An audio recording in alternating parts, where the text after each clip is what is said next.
Hi, my name is Jackie Lee Price and welcome to Shadowboxing. Hi and welcome to Chris Jenkins, British and Commonwealth champion. How you doing? Not too bad, just getting through this pandemic, as they say, isn't it? Yeah. Let me just turn off the old commentary so I can see your face better. Yeah, but I think you're outside though. Yeah, well, where I live, I live in a little village called Morrow down in southwest Wales. Yeah. And as they say, where I live is just all country, like all mountains all around, and Nice. we're nice where we live. It's out the way, and it's a bit of a reality check when you go places like London and stuff. But this is my comfort place. Yeah. Hey, there's worse places to live. I don't know about that. I've lived in a few places over here that's not so good, but we think we found our home now to, call it home forever. Nice. So have you got some scaffolding up there, do I see? Oh, yeah, well, because, obviously, full-time boxer, Nick, my friend, the local company, he set that up for me, but to do some training. But as you know, Wales is such a wet country. It's raining more days than it is sun, so I'm trying to go on there a couple of times in the week, but it's tough, especially when it's raining. You don't fancy punching when the rain's there. Yeah. Do you want to give them a shout out, the scaffolders? Yeah, it's Andrew Morrow. It is a local scaffolding company where I live. He done all free of charge as well, just supporting a local fighter, and it's just nice to be nice, and I'll probably sort them out 2 tickets for my next fight now. Yeah, that'd be nice actually. Yeah. No, thank you to him. Really nice. So you're saying obviously you've found it quite difficult to train. So what other sort of things have you been doing just to sort of tick over and keep yourself sane? Well, to be honest, not much. Where I live, I travel an hour a day up to Cardiff to train with Gary Lockett, where I'm based. So it's an hour a day traveling up and back. Down here now, I'm trying to get about 3 runs in a week, some good mileage in, and then trying to get 3 sessions on the bag. But obviously, when it's raining, I'm struggling to get any bag work done. So I might be running 4 or 5 times in a week. But it's taking over, and then it's being fight ready, and I need to be in the gym around the lads with El Gazo, the coach. So then we can knuckle down and do what we got to do. Yeah. It's almost like another boxer that I was talking to was saying, you know what? It's almost like you can treat this as the tick over, and then when you're about to, when you kind of get the nod that you're going to fight, you can start doing a camp. So this is kind of just chill time, isn't it? Really? Yeah, I got 3 kids, and I got a dog and I got twin boys who are 8, and I got little ones too, and they keep me on my toes all day. Today I got lucky. My friend asked me to give him a hand to build a fence, so I was out for a couple of hours. I've come home and just been crazy and stuff, but it's like you say, hopefully I get a fight date. The gyms will be allowed to be open back in Wales, and then we can have a good 8-week camp and then defend my belt. But it's some fighters got a luxury of having their own home gym. They got access to gyms. Not saying they're not following the guidelines with their coaches being there, but Gary, my coach, he's got a young family as well, so he won't put no risks on himself, and I won't put no risks on myself either. Yeah. To be honest with you, you strike me as the type of person, having watched your career, that this little blip is not going to stop you getting where you need to be anyway. Well, you've taken the words out of my mouth. From where I burst on the scene winning prize fighter to winning a WBC international, and then I drew and lost against Tyrone Nurse. When I had to rebuild and being cut in so many fights from head clashes. But, it just shows hard work in any aspects of any sport, life. You know what I mean? You just got to keep digging, keep grinding away, and, and have good support around you. Realise the people who are taking all the energy away from you. Well, looking out for themselves. Yeah. You know, so I've learned, not just in the boxing game, but just in life as well. Mm-hmm. To be honest, you will be such a role model to your kids because you've never given up. Yes, okay, you've had your ups and downs, but you've never given up. And to me, that you are the epitome of somebody that's like, I've got a goal, nothing's getting in front of it. Yeah, okay, you didn't take the easy route, we haven't taken the easy route, but I bet the payoff has been so sweet. Oh, well, yeah, 1,000,000%. You know, myself and my wife, we had a shit 18 months. I'll swear, I do apologize, but I lost one of my best friends he committed suicide, took his own life, and he's like a brother to me. And you know, there's things going on, and I didn't know what I wanted in life. You know, obviously I wanted the boxing. The boxing started going thing, but you know, we had to work hard, and with the children, I'm putting it in them at a young age now, saying, don't give up. If you fall off your bike, just get back on. Let's go. Come on. Don't give up in life. Anything, you know, they're only young, but I'm gonna plant it in their head at such a young age now. When they get older, anything's possible. Yeah, absolutely. I'm sorry to hear about your friend. Oh yeah, that's been what's that now? Just over 2 years now. But then, crazy thing, I won the belt against Garton, and then a month later, then my other close friend killed himself. So it's kind of it's mad it is, but you know, it is the mental health act. Then you know, people, and especially at the time we are now being locked down. Yeah. You know, people just need to talk a bit. You know. Yeah. Do you feel like did your friends speak to you, since we're talking about, you know, mental health, and it is Mental Health Awareness Week? Did you have any idea that they were going through something, or did they just suffer in silence? Yeah, suffered in silence. You know, I spoke to when first one who actually went. I spoke to him. I went camping down south West Wales for the weekend, but for some reason on a Saturday, we just said, "Oh look, I'm going home." No, I was enjoying it, but something was on my head, and it turned out he took his life on Friday night. And I come home and I found out about it. You know, I was broken and stuff, but you know, it's kind of you take things apart of what you were seeing and hearing and things they were hiding from you. When you kind of think, why didn't I notice it? But it's like they say, you can hide so much behind a smile. And, you know, and obviously my second mate as well, another hard working person, no problems at all. At his own house, he had good contracts coming for work, and you know, just something clicked, didn't it? What would you say to your friends if you were sitting around having a beer with them? It's easy for us girls to sit and say, you know, we love you, we love you. I think it's a little bit more difficult for men, but you could do it while you're having a drink. What would you like to say to one of your friends sitting around having a drink, just to let them know, I've got you? I'd be straight up. I'm a straight up person, you know. I don't beat around the bush. I just like, if you have got a problem, don't matter how small it is, you know, I'm always on the end of the phone. You know, like many a time I've been on the phone to anyone. You know, I've had a bit of not mental problems, like just feeling down. Yeah. Then, you know, best thing I done, you know, I held it in for X amount of time and stuff, you know, and I just opened my mouth. And funny enough, half these men out there, they don't open their mouth to their own partner, wife, girlfriend, as if it's a sign of weakness. And then it's like kind of like, just gonna say, oh look, I'm finding shit hard, and you know, just give me a break or just help me out too. And you know, there is no shame in asking for help, whether it's mental or if it's financial help. Yeah. Never be so proud, you know. I know people get brought up about being too proud and don't ask for this, don't ask for that, but you know, what's the worst they're gonna say? No. Yeah. Absolutely.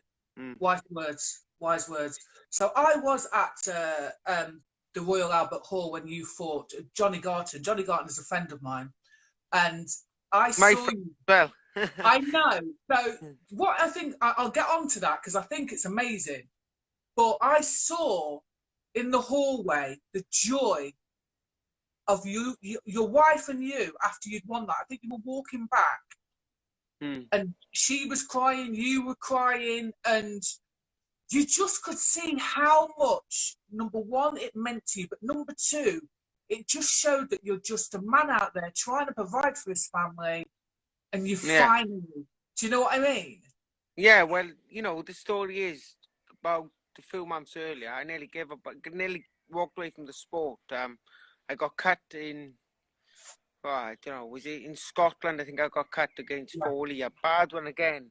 Yeah. And then guy just said, look, let's go, dig deep, your time will come. And out of nowhere, I had that shot, you know, but, you know, in the change rooms afterwards, you know, I was happy, I was relieved. But as soon as I see my wife and she see me, we kind of just broke down crying because it is, you know, we've been through so much shit in the boxing game. You know, not having the rub of the green as much as certain fighters may do. But, you know, it showed. And that night then, we just went back to the hotel and I was confused. I didn't know what the hell was going on. And it's like everyone was saying congratulations and stuff. And it did take a long, long time to sink in. Do you think your trainer just wants to make you ugly? Because he keeps saying crack on, even though you keep getting cuts on your face. Who's that? I said, is your trainer trying to make you ugly with the making you? You know, he said that. Oh, it's fine about the yeah. Keep going. It's not his face. Well, that was when I boxed out in Ireland. When I boxed Paddy Gallagher. Yeah. He says, "Well, we've been cut. Get on with it." But you know, it weren't that bad. It weren't bad then. No, that was only the small one. But obviously, when the other one went in, then obviously, but like he's a realist. He's been there. He's been boxed at world title level.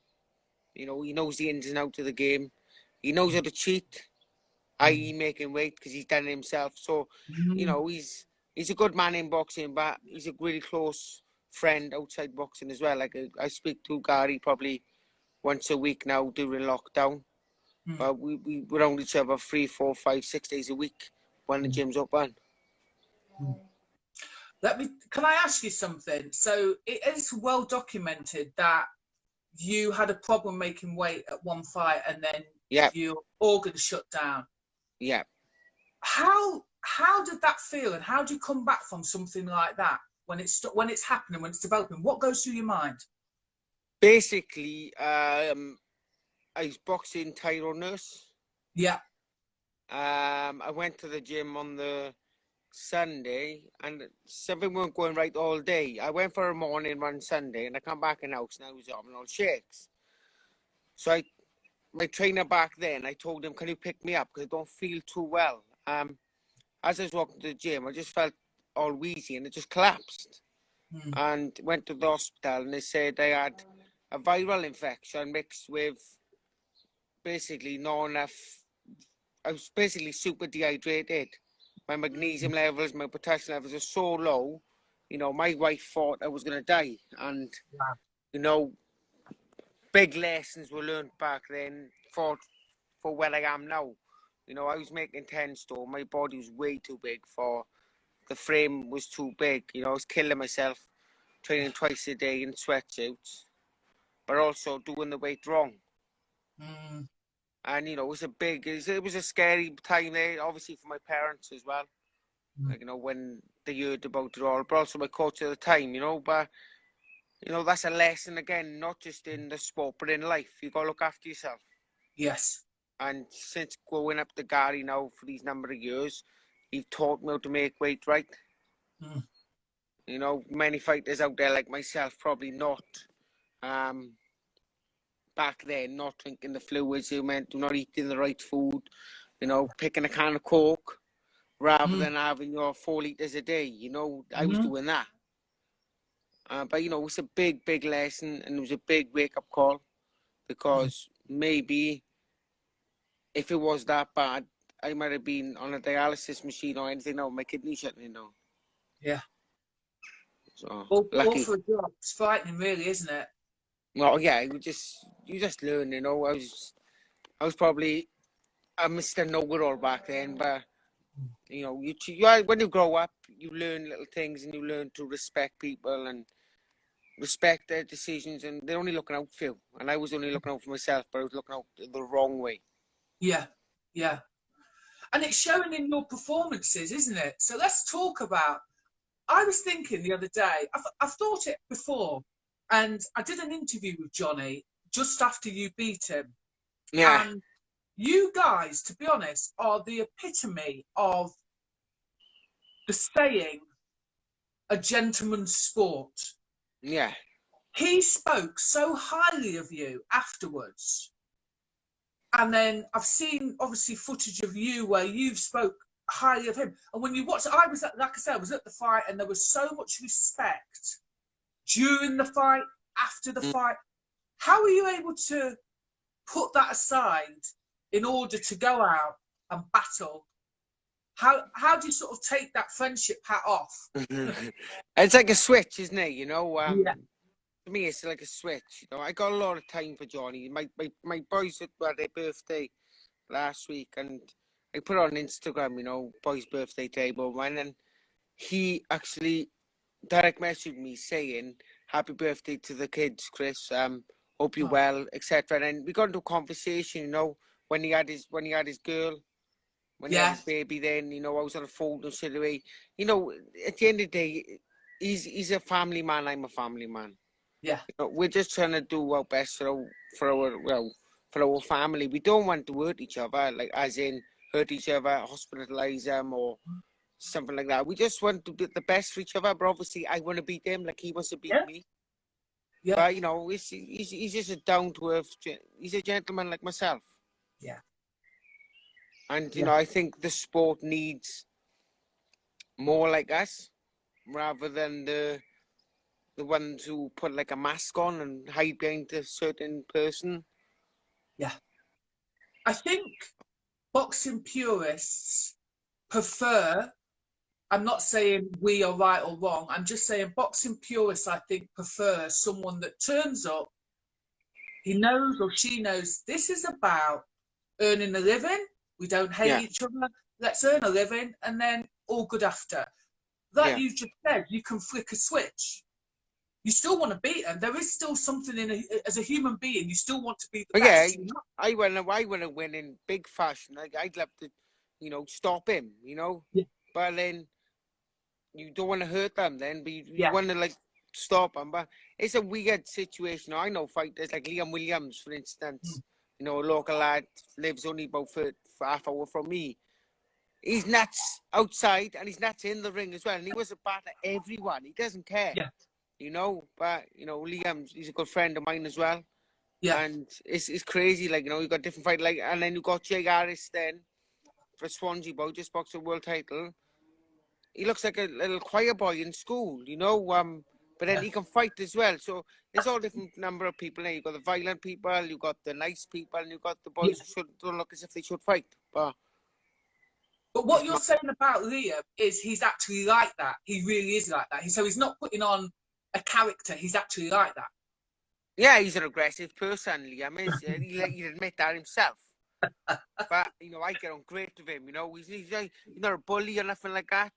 Yeah. But, you know, if somebody does say something, he'll go, what? What do you say? You know what I mean? He's rather than going, oh, calm down, will you? Let's leave it there. You know, because it's where you're from as well. You know, he's from the Romba, the valleys. It's not an easy place to live. You know, you got to know who's the boss. Yeah. But where I live is only sheep. Sorry, go on. There's only sheep where I live, so it's... So you ain't got anyone to row with? Only my wife. Bless her. No, but she wins. She wins. I just turn off, I do. But you all do that, to be honest with you. It's called selective urine, I think she said it was. Yeah, exactly. And the thing is, we know you're doing it as well. No, what is great, though, is you're going into this fight, this second battle with Johnny. I tell you what I do like. You are a really great boxer. one thing I was noticing, your hand speed and your counter punches and precision on your counter punches are just, again, if you're a boxing purist, those are the little things that you go, I like that. I really like that. And then you've got Johnny on the other side trying to tear your head off. He's relentless. It's going to be fireworks again, isn't it? Most definitely. No, I'm well known for being a boxer. Simple as. I got, Gary, the coach says I got probably one of the best jobs out there when it's on. And I don't know. I think Gary kind of says, or people will say that, I might not be the sharpest tool of the box outdoors, but in the ring, I've got a good boxing IQ. Know how to look at fights and how fights are going out. Johnny's a tough man. He's going to come forward all night. What he's good at is getting into fights. And what I'm not good at is getting into fights because I get cut. So I've got to do what I've got to do. But then this rematch as well, people say, no, you've beat him already. But don't ever look the other way, because Johnny, this is his last fight, realistically. Yeah. If he wins, he gets a big fight with Ben. So that's going to be even more of a boot up the arse for him to put everything into this camp, to raise his game. And then that only means that I've got to raise my game. So it's like in the Royal Albert Hall where we boxed. Personally, yes, Liam Williams knocked out his opponent and Tubar was fighting on there. But from boxing's purists, as you may say, mine and Johnny's fight was the best fight that night. Hands down.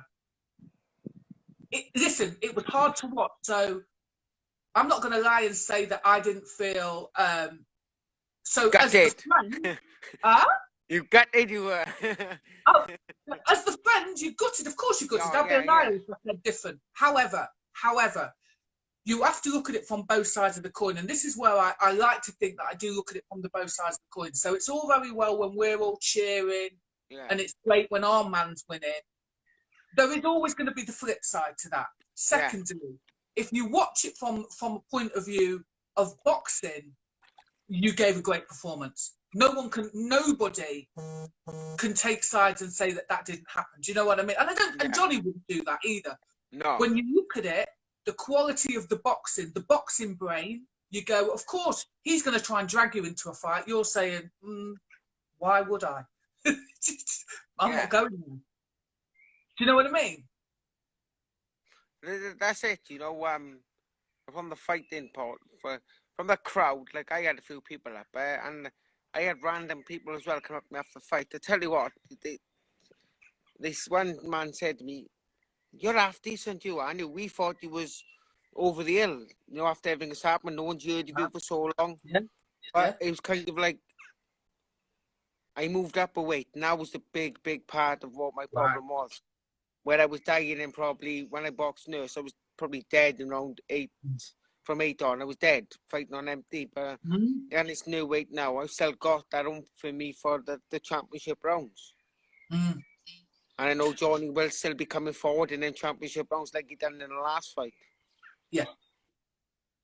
The person that said to you, why are you going back and boxing them again? Thinking about what is happening now, do you not think that it's even going to get even more coverage in a respect, because people are going to have to look, the promoters are going to have to look for 50-50 fights in the UK because they can't find people in. Well, that's it, At the end of the day, Johnny gave me that opportunity. And I always said after the fight, I'd love to give you an opportunity back. I don't know whether it's just something that's been grounded in me from a young age. Nice. Where I was raised, someone gives you a shot, you give them one back. Then obviously I've had Gallagher and I've had Taylor, when then Gallagher wants a rematch, Taylor's people are just silly people out there that keeps on trying to abuse me, and it goes in one year and it goes out the other, and I got Johnny Garton to basically defend my title against, and then the winner of that was going to fight Ben. It doesn't matter. It doesn't really matter what people's opinions are. We're both signed with Frank Warren. So there's no other reason why we should fight somebody else. But equally, what is nice about that, the loyalty. So you saying, I'm going to do X, Y, and Z, and you're standing by it, which I totally respect you for. And on top of that, like you say, everyone was talking about that fight. It's a no-brainer. Yeah. 1,000,000%. You know, at the end of the day, people, there's a saying, opinions are like assholes. Everyone's got one. It's true. It's true. It really doesn't bother me, you know. I got to say it because I've been dying to say it a few times, but you know, it is. Everyone's gonna have an opinion, you know. Yeah. If you went out tonight now and you wore a pink dress, 3 people go, "Oh, you look nice in that dress." 2 people go, "Oh, you should have worn the red one." No, it's your opinion. Yes. So you're your own person. Not only that, I've got a promoter, Frank Warren, who's promoting myself. He's got to think about his best interest as well. Absolutely. So if it all works together, we both of us get paid, then me and Johnny don't give a shit. Yeah. Yeah. To be fair, whoever wins, the belt stays with Frank Warren. So I kind of get all sides. Obviously, Paddy Doherty's trying to go, you know, making a payday, etc., etc. I get it. But equally, Johnny said this before. I'm sure you're now in that position, especially how hard you've worked. Going, actually, I'm going to do what's best for me. Yeah. I don't care who's talking. I've taken my time. Now I'm here. I can have a look and see what's best for me and my family. Well, that's it. I won the belt on the road, and I've defended it twice on the road. Yes, the last one was a draw. But, you know, realistically, I've had 2 defences on the road, and I'll travel again. Yeah. Yeah. You know, I'm not afraid to travel. It doesn't really bother me. You know, when it's good to have an opponent in the opposite corner, respect me, not just as a fighter, as a person as well. Yeah. Because my coach Gary and his coach Al, they're like good friends as well. And when the first fight got announced, Al said, "Oh, it's on, is it?" And then Gary goes, "Yes, it is." And then Al goes, "Guaranteed there'll be some claret spread, but don't worry about it. Whatever happens, we'll have a beer after it." You know, and stuff like that. It just shows the people who they are. Yeah. You know, it's about the upbringing they've had and stuff. Yeah. And it's respect, and that's all it's down to. At the end of the day, if you've got no respect in life, then you're not going to get far. I 100% agree. I tell you something. I'm an amateur coach, and we're a lot like that. I think that's probably because there's no money involved. But you know, we definitely want to beat each other, because as far as I'm concerned, you have no business being in your fighter's corner if you don't want to win. That's it. And afterwards, you can just have a, you know, okay, some people are going to be sore about it, but you can have a laugh. So this is great to hear that 2 professionals are still friends. Actually, 4 professionals: yourself, Johnny, Al, and Gary. Yeah. We're all friends. You know, I sparred with Johnny before we boxed, and I went up a sparring with, I can't remember who it was, John Winner, but I think I sparred with. And then Johnny jumped in for 5 before I boxed Nurse the second time. You know, so we all know each other. I mean, at the end of the day, it's all about some respect, and you know, respect don't cost nothing, manners don't cost nothing. So there's no need to be up your own ass, as you may say, and disrespectful of people. 100%. At the end of the day, one life you get, and you don't want to be remembered being he's a bit of an arrogant asshole. He shouldn't be remembered as, he was a bit of an arrogant asshole, but he had a lot of time. Just a small bit. Yeah, well, you know, everyone's going to have a bit of that in them, you know, but you're going to be remembered for the respectfulness, obviously my speech ain't so good, so I'm going to be known as the mumbling, respectful boxer, but... I can understand you. My coach can't, and he's been my coach for the last couple of years. If you like this video, please go ahead and give it a thumbs up. If you're not a subscriber of Shadowboxer UK, we'd love to see you, so please go ahead and subscribe now.